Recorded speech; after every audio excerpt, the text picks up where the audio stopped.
Hello, everyone, and welcome to the Your Mark on the World show. I'm your host, Devin Thorpe, and our guest today is Jaimie Fuller, who is the chairman of Skins, a sporting apparel company. Jaimie, welcome to the show. We're thrilled to have you. Thanks, Devin. It's terrific to be here. Well, Jaimie, your brand is somewhat different than other brands in your space because you have chosen to be rather activist about a number of causes and issues in the sporting world. Why don't you summarize some of those things that you have been vocal about and tell us a little bit about the why you care about those issues? Devin, great brands stand for principles and values, and they not only talk about what they do, but it should of everything you do as a business. It should invade how you act and what you do and what you believe in. And we defined our values around fueling the true spirit of competition, and we did that about 6 or 7 years ago. And initially it was all about what happens on the field. It was all about championing and advocating great acts of sportsmanship and celebrating that, but also condemning acts of cheating. And then in 2012, when the Lance Armstrong scandal blew up, we then realised very quickly there was something else going on in sport that was going on off the field, and particularly in the form of cycling. It was about the role that the UCI was playing and the leadership of the UCI, who were, if anything, they were complicit in the doping culture within cycling. So we set out to reform cycling, and I'm pleased to say that after 9-10 months of hard advocacy, we were able to achieve that. And that sort of started, which has had us looking at not just cycling, but athletics and doping, the IOC, cricket, rugby, and certainly for the last 12 months, it's been full on with football or soccer, and working to try and reform FIFA. Now, there's a common thread here that runs through sports governance at the international level, and that is a massive cultural issue and huge impact of corruption. And so we've seen in the football context, we've seen now, I think, 43 individuals and organisations be charged by the Department of Justice and the FBI, and it continues to roll on. And that's not just unique in soccer either. This is a problem across lots of sports. And the former president of the International Athletic Federation, a man from Senegal called Lamine Diack, he stepped down in August after 18 years as president. He's now been accused of taking not just €500,000 in bribes to cover up positive doping tests, but also $25 million of sponsorship money from the last World Championships in Moscow has disappeared. So there are huge issues underway in global governance in sport, and we believe that if we truly have an opinion around fueling the true spirit of competition with sport, then we should be prepared to stand up and do something and say something and try and do something about it. Well, it's interesting that you have been so vocal. How do you see this fitting in with your business strategy? It seems to be rather integral. How does it help you drive profits?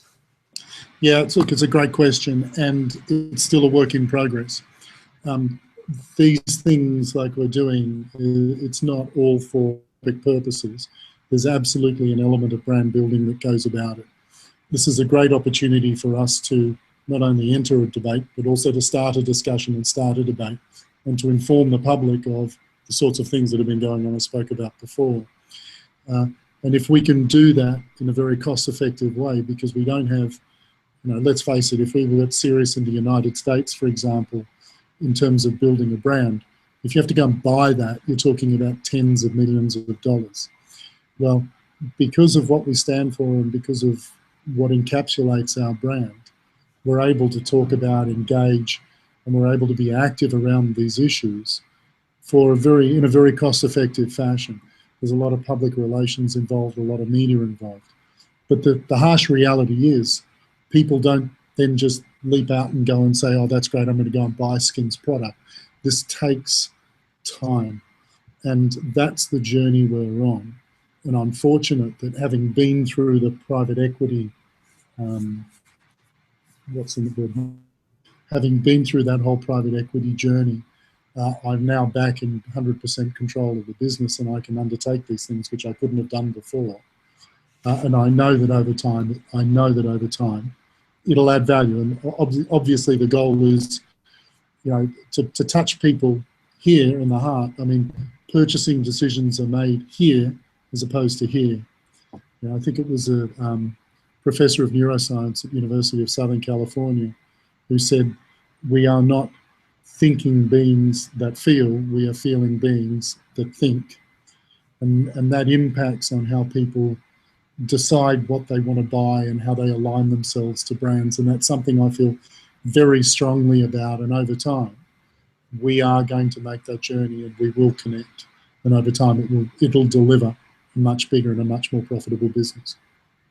So you are just now, you mentioned that you have essentially reacquired interest from your private equity partners, but you're now in the process of raising money with a crowdfunding campaign with the help of Seeders in Great Britain and Europe, and I guess their partners in Australia and New Zealand. Tell us a little bit about the offering. Well, this came about because since having taken out the private equity guys 4 years ago, we've done that on debt. So we've tightened the belt, we've restructured the business, we've made it more profitable, a lot more profitable than we were before. But now it's time to, instead of focus on bottom line, it's time to focus on top line growth. And to do that, we need to release the belt a little bit. So I knew that I was going to need to look for some more money. And I was no way I was going to go down the private equity route again. And then I came across the crowdfunding model, and we looked into it. We looked into it very closely. We looked at possible partners in the UK because the UK tends to be the centre of regulated, and bluntly, you've got to be a sophisticated investor to partake in this program. Whereas in the UK, mums and dads, anybody can do it. So we sat down and met with a few crowdfunding organisations in the UK, selected who we thought was the best one, well, about 3 weeks ago. Huge amount of interest, like enormous interest, both in the UK, Europe, and in Australia and New Zealand. It's a fairly long process because it's quite a complicated story. Ours is not your typical crowdfunding story, which tends to be around Kickstarters. We're an established business. I wouldn't say we're necessarily mature, but we sell in 43 countries, and we've been around trading. Well, I bought the business 13, 14 years ago, so we've been around for a while. But we figured we'd give it a reasonable length of time. The interest has been enormous, and I'm just looking forward to converting a lot of that interest into investment. So you're trying to raise 12 million pounds, if I recall correctly? No, it's two million pounds. 2 million. Yeah. At what valuation are you trying to raise that? So it's a minimum of 2 million pounds. You set the minimum at 2. It's an equity valuation of 18 million pounds. So that means that the 2 million represents 10% shareholding in the company post investment. But it's anything north of 2, 3 million in that region is where we want to go, and that money will be used some to speed up our innovation pipeline. We've got a great innovation story, a terrific innovation story, and mostly it's about generating demand. It's about demand creation. It's about telling our story. It's about advocating on behalf of basically the people for sport, which is what we do.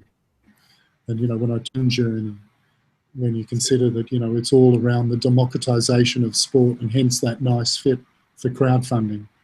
And we're getting ready to go into the third part of our journey as a brand, which is change sport, which is advancing social progress. And my objective is for our brand Skins to do to sport what Bob Geldof has done with music.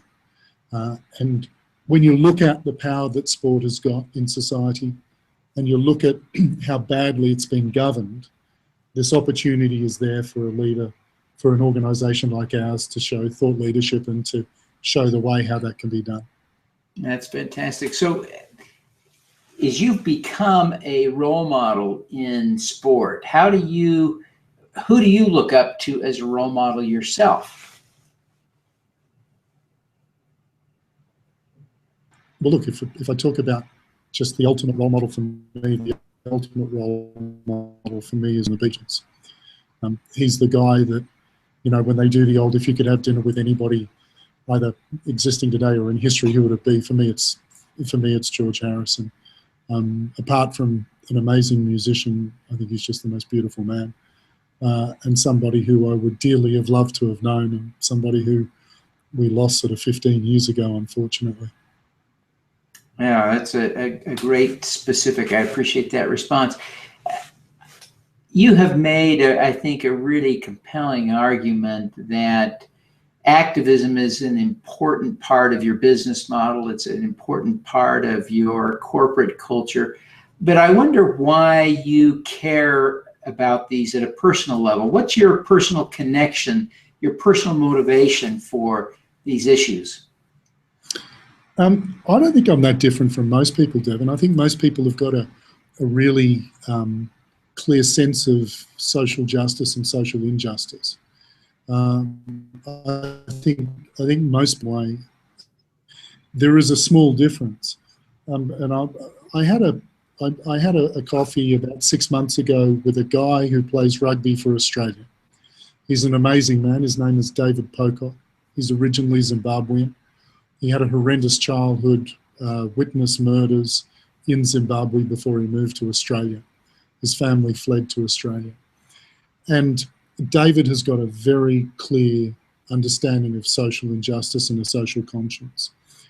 And he's become well known in this country outside of his rugby career is last year he and his fiancée announced that they were not going to get married until gay marriage was legislated in Australia.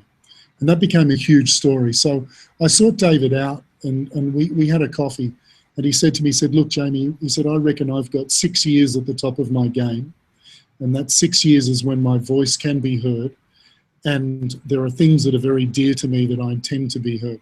So he's what I'd call a thinking man's athlete. You know, he's not just a guy who says, I just want to get paid a shitload of money.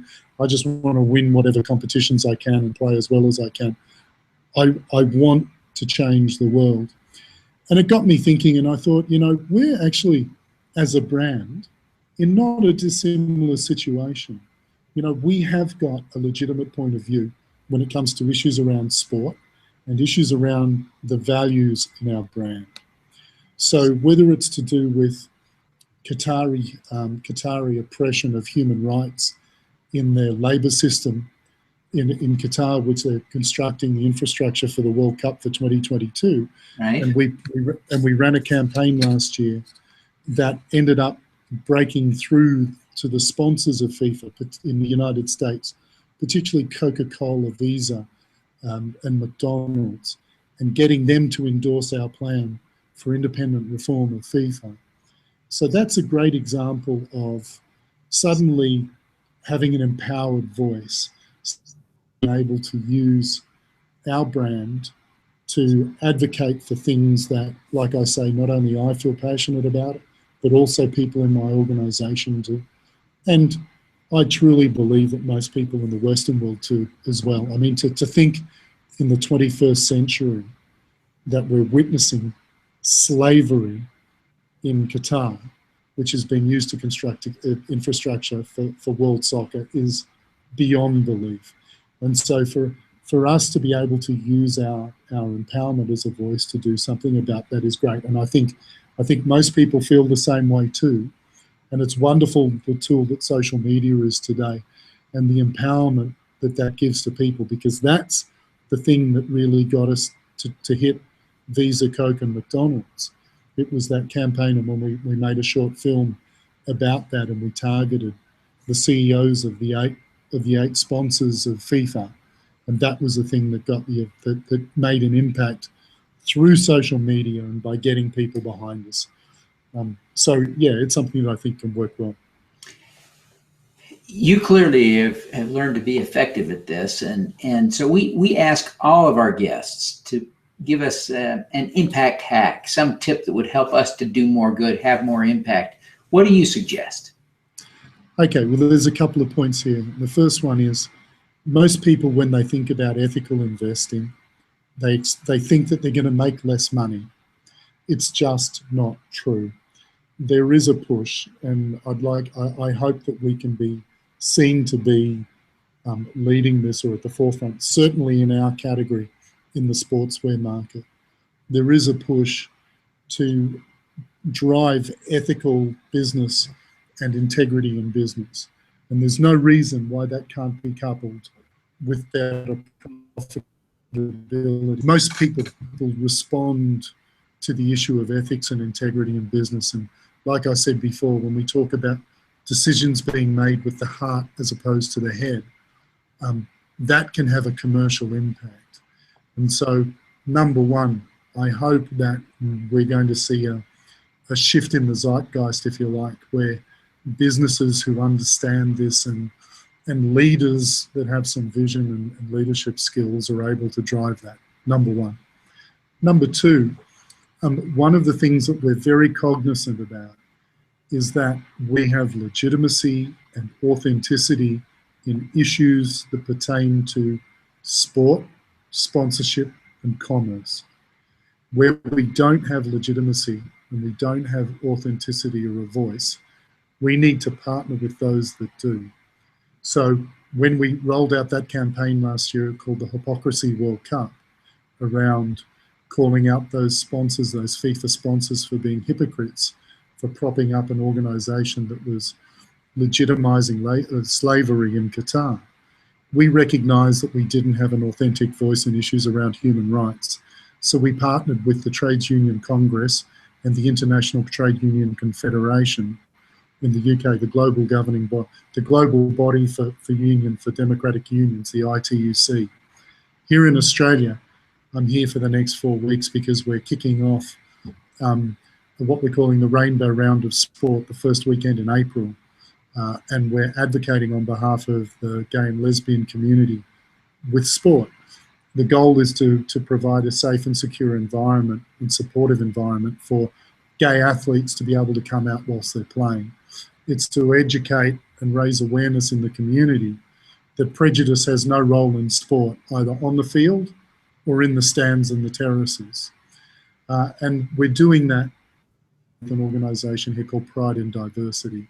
Because like I say, we don't have a legitimate voice in areas around human rights or LGBT advocacy. So you need to find a partner that you can work with. And I really believe that when you do that, and you do that well, that you genuinely get the whole 1 + 1 = 13, and you can make an impact.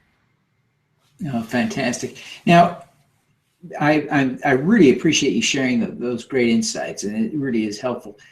Before you go now, our time is up, but tell people how they can learn more about Skins, how they can connect with you personally, if that's possible, and how they can learn more about the offering.